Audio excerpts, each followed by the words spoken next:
cael cefnogaeth gyda Arfor i sefydlu 3 uned tyfu madarch yn Tŷ Cynan Pendinas a Bethesda.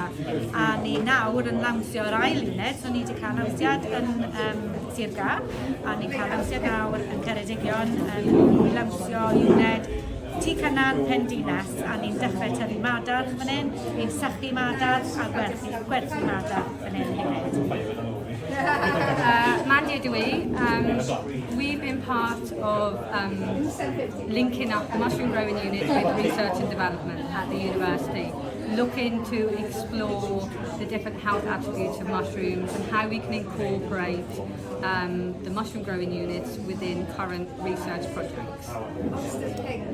Helo, Swyddogol Cynan ydw i o Madarch Cymru.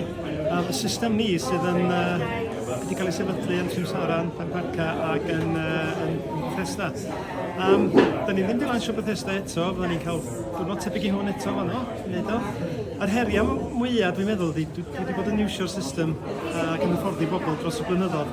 Ond hwn di'r tro cyntaf da ni wedi cael bobl o'r gymuned i gymryd rhan yn y broses tyfu. So mae hwnna'n her bleserus iawn ac mae wedi helpu i osod yr uned tyfu madarch yn galon y gymuned hwnnw.